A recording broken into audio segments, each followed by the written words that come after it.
Hey everybody, welcome back to the channel. I'm Tennessee Fats, and today we're doing a book review. And it's not actually a comic book review, it's an actual book review. Hence the reason why the acoustics are going to be a little weird. I'm sitting on my squeaky conductor's chair, and I'm sitting in my office today. Because today we're going to be talking about this. This is Conan, Blood of the Serpent. This is a hardcover copy of a book that was released in December of 2022. I think this is the first written Conan book we've seen in a long time now. Bear in mind, I only read Robert E. Howard Conan, so this is actually the first non-Robert E. Howard Conan that I've read. So, is there a 50-year span there, a 60-year span? I couldn't even tell you. I'm going to leave some other researcher to figure that one out. But today what I figured what we'd do, since I finished reading this, is I'd give you a quick sense of what this book is. And I'm going to give you my 2 cents as to whether you should buy it or whether you shouldn't buy it. Let's get into this. Oh my goodness. All right, so let's get into this thing here. So, this is the book that we're talking about in question.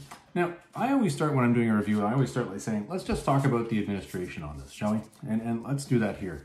Same as what we would do if we did an omnibus review. This is a hardcover, all right? It's a hardcover. It's got a nice, dust jacket on it. It's well produced. I'll show you this, actually. It's kind of funky. You take off the dust jacket, you get this nice gold sword on it, nice gold lettering on the side. I think Titan did a good job when they actually bound this and produced this. I think this actually is a nice book, and I like again, I'm going to come back to this, and I'm looking over here at the omnibus collection in the library, and one of the things that I like, it's a tactile thing, is the soft sort of matte finish that they're putting on hardcovers these days, instead of this high gloss garbage. It's just not comfortable to hold on to. It sweats in your hand. It's just not a comfortable thing. So this is a well done production as far as the actual physical book goes. I like the way this presents, and it's light enough, it's comfortable enough to read. So the book itself is written by, what's his name? S.M. Sterling. There you go. I had to look over here because I don't want to talk too much about the author. I want to talk about the content more than the author. Brief Cole's notes on him. He's actually a graduate of my school. Well, that's actually fairly egotistical. He's a fellow York graduate, like myself. So Tentandia Via. Good job on putting out a book, bud. But what this is a story that leads up to the actual Red Nails story. So for those of you who don't know, Red Nails is a Robert E. Howard story. It's actually the last story he wrote about Conan that was produced in Weird Tales.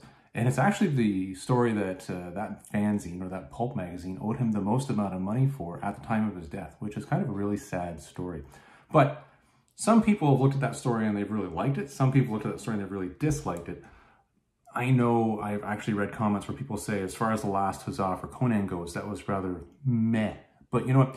I'm not going to get into that in this video because that's not the point of this video.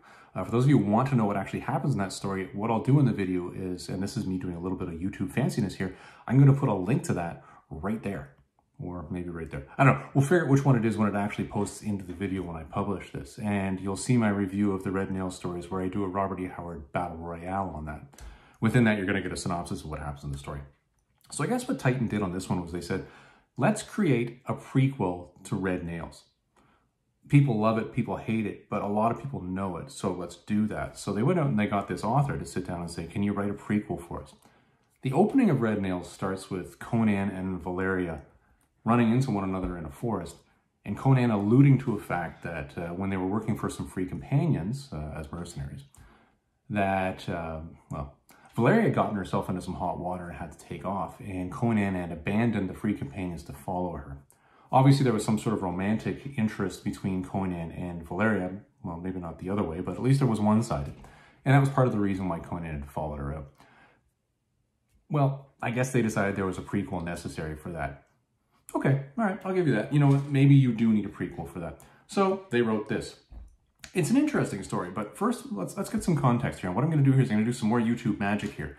I'm going to put myself in a tiny little box down in the corner. Okay, can you see me now? Can you see? Okay, all right. So if this worked correctly, I'm now in a tiny box in the corner, and behind me is a giant map. I'm going to give you guys 3 maps today because I want you to know where in the Hyborian Age this story actually takes place. This is kind of important for context because the majority of the story is actually, well, where is it? Think about that. So I'm going to start this one off with, I think, what is probably the oldest map of the Hyborian Age that I have my hands on. And that is a copy of a map that comes from Marvel Treasury Edition number 15. This is a map that I'm particularly fond of. 1977, that gives you a good sense of where all the Hyborian kingdoms are. So when you're reading a Conan story or Robert E. Howard story, you could say, well, where is this taking place? The story itself starts with Conan being part of this free mercenary, free companions group. And he's in a place called Sukhmet, which is in Stygia. Now, if you look on the map, you're going to see that this is a tiny little place right down here in the bottom of the map. And within that, you're going to see, okay, there's Stygia, it's below the river Styx, and there's Sukhmet. And south of that, you're going to find a couple other countries or nations, one of them being Darfur. And the other point that really want to hold on to here, when you're looking at the map and you're looking for a reference point below that, is a place that's called, and I'm going to absolutely massacre this name, which is, bear in mind, this is just me trying here, Zuccotle. Okay, now that is the enclosed city in which Red Nails takes place. So, effectively, this story takes place going between Sukhmet south to an undisclosed nation or undisclosed city, which apparently is a long distance south, which might even be south of Zuccotle, but we don't have a point for reference for that on the map. Back to Sukhmet and then down towards Zuccotle. Okay, so that's basically the area where it goes. Now, I'm going to switch background maps now, so get ready for this one. Here we go. Okay, so if that worked correctly, you're now looking at the map that's sitting in the front of, it's basically the one that's, it's a French translation of the map that sits in front of all the Ablaze graphic novels. Now, the Ablaze graphic novels, they're really good. They put this map up here for a reason because they want you to know where these stories take place. And you're going to look at the map and you're going to see, okay, this is where we're at. You see Sukhmet down there. It's in Stygie, which is French for Stygia. I guess this is where their translation of these Hyborian names that don't exist comes in. And then you see Darfur below that. But then below that, way to the south, you see Zuccotle. That's well down there. It's well south of Darfur and south of Kush. Okay, so you're getting a sense basically around the same area. And I think this is a case of revisionist sort of geographic history of a fictitious map.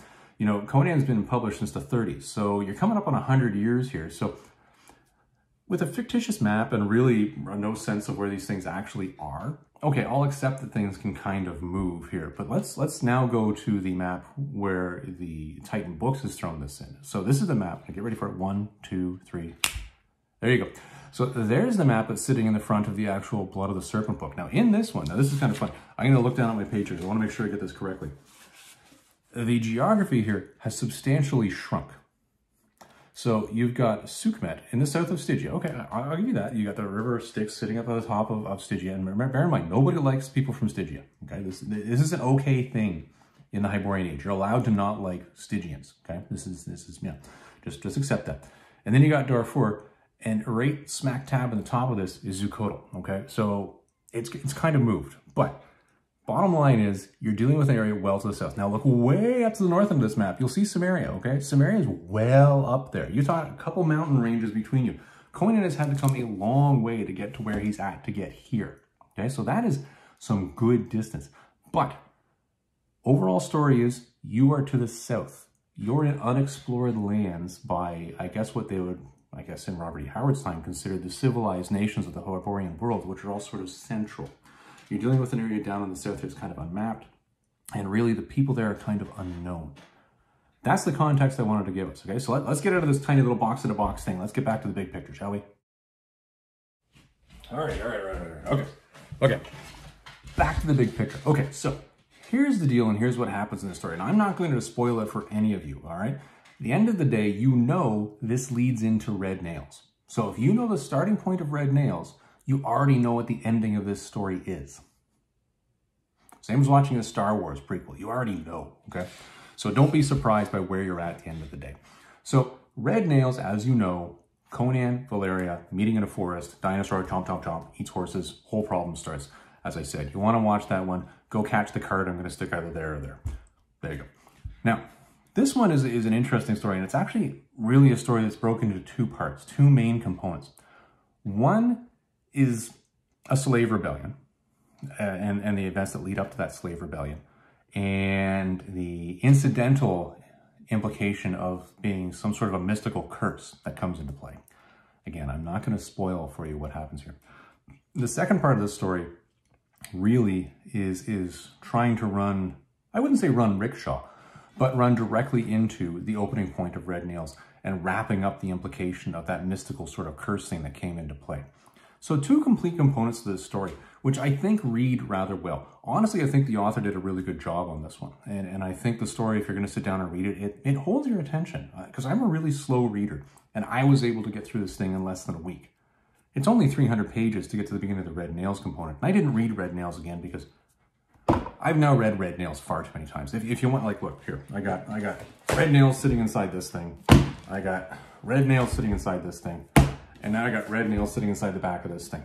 Now, granted, ooh, almost spilled my coffee. Granted, there have always been editorial twists every time they publish the story and retwist the story.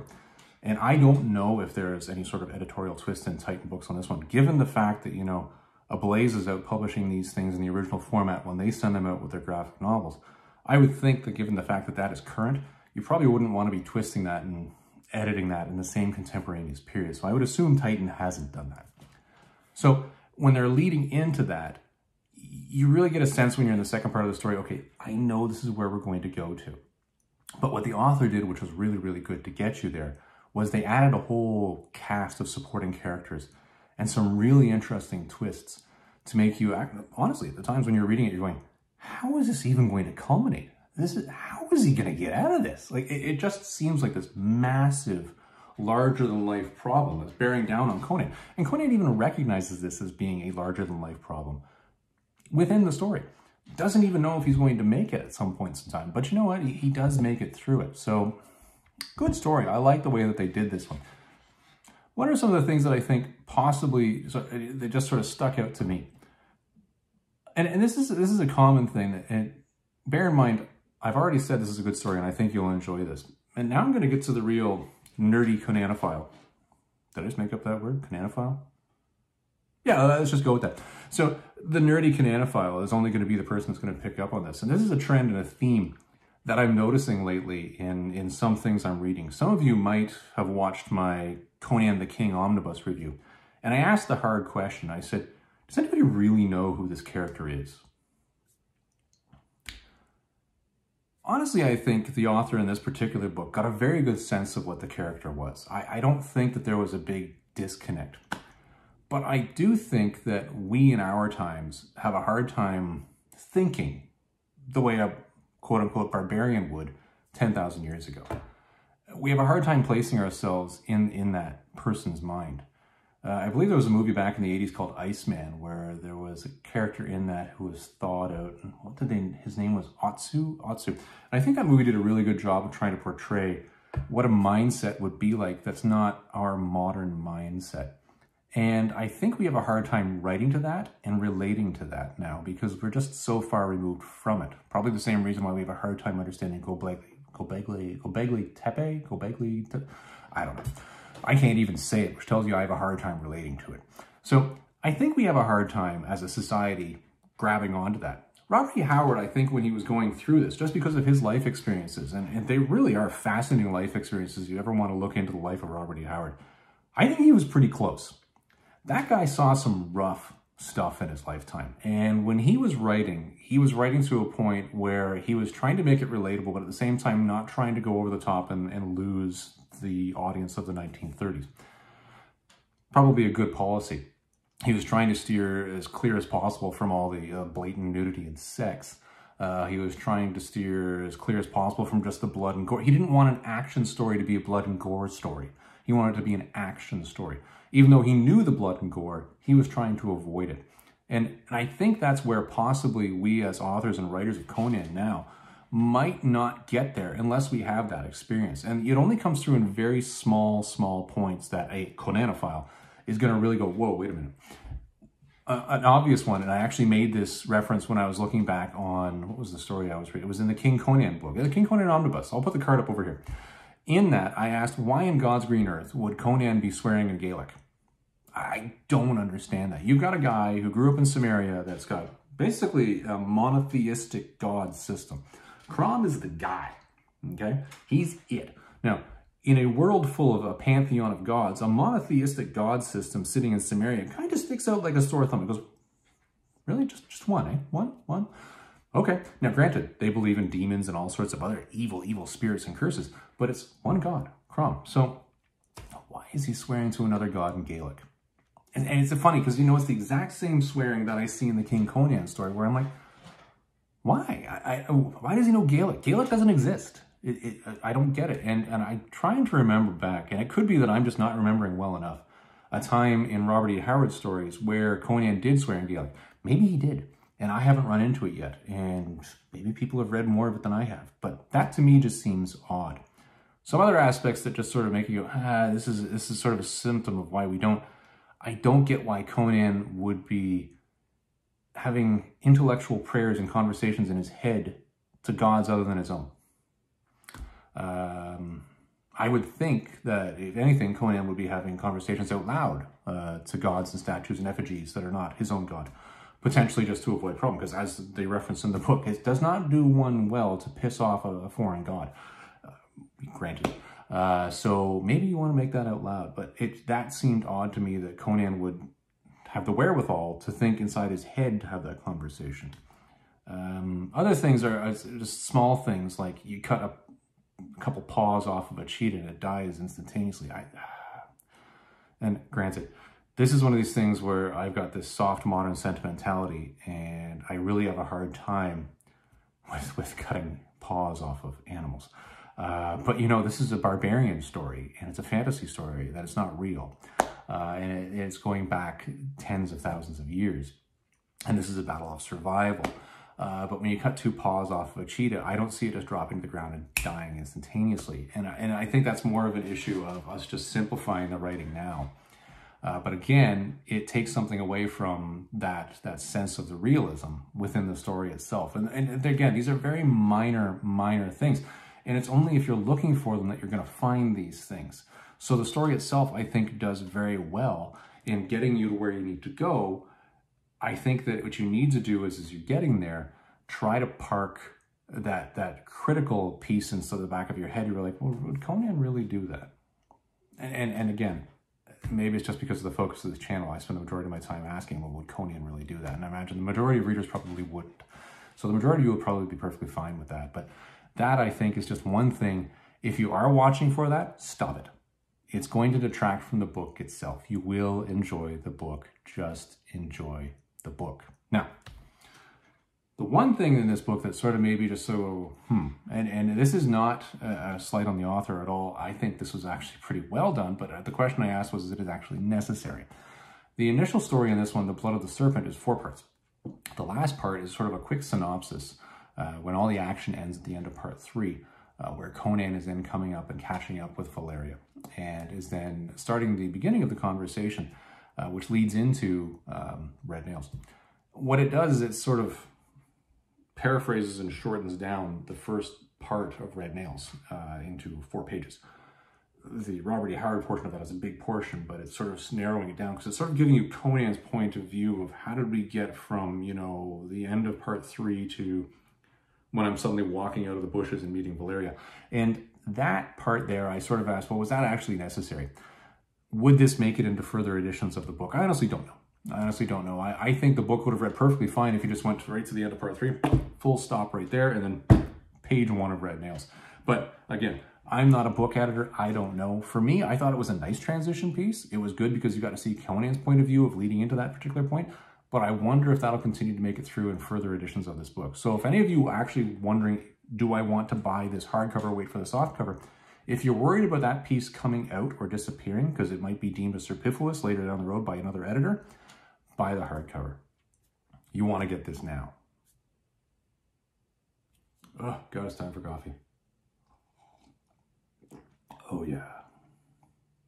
It's incredible. You know, I'm recording this entire thing, and as I'm looking outside, there's a horrendous snowstorm going outside my windows here in the library, and I'm like, oh my God, I gotta go out there and shovel that. Story for another day. Anyway, in this, I think we've gotten to the point now where I can say to you, all right, conclusion time. What do I think of this? Do you want to buy this? Don't you want to buy this? You want to buy this. That's the bottom line. If you like Conan and you like reading Conan stories and you just want a nice little piece of fantasy that's going to take you from point A to point B and give you a little bit of background, which I think actually adds to the Red Nails story.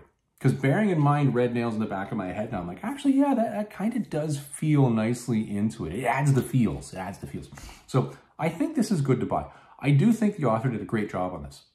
I think the author really was sitting there going, okay, well, I know I have to end here. And I think knowing you have to end somewhere is a particular challenge for any author, because especially when you have the amount of backlog and history that Conan has, because you know you can't screw up any of that history, all that canonical stuff, because Conanophiles like myself are going to be sitting in the back going, yeah.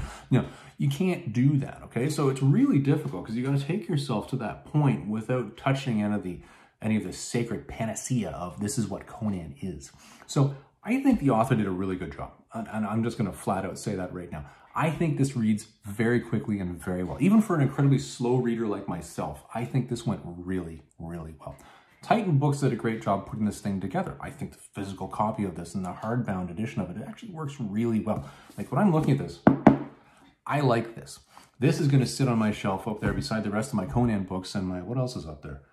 Jules Verne and Burroughs stuff in that particular section of my library. And I'm going to be very happy to have it up there. And I'm going to read it again. You know it's a measure of a good book when you will read it more than once. This might be one of these things I'm going to come back to. I'm going to read every 5 to 10 years just to get that back in my head. So, quick point is you do want to buy this. Caveat, asterisk is don't be a dick when you're reading it. Don't be one of these picky Conanophiles. You're going to go, hey, I've already given you all the fuel for that, okay? I've told you what the fuel is that I've observed in this, but what I'm telling you is put that aside. I put it aside, and what I did, I really enjoyed this, because these are such petty little things. It doesn't really matter in the big picture. It's a good Conan story. So everybody, that's my 2 cents on this one. I hope you enjoyed this video. It's a little bit different because we're not looking at comic pages as we're going through this one. We're actually looking at me talking the entire time, which unfortunately I'm incredibly ugly, and you probably had to suffer through that. So I'm sorry for that, but I hope you enjoyed the content.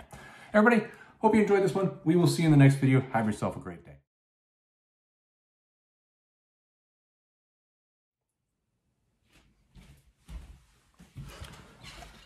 It just occurred to me. At no point in time in this video did I do my standard YouTubing. Wow. I wonder if that's going to get me in trouble.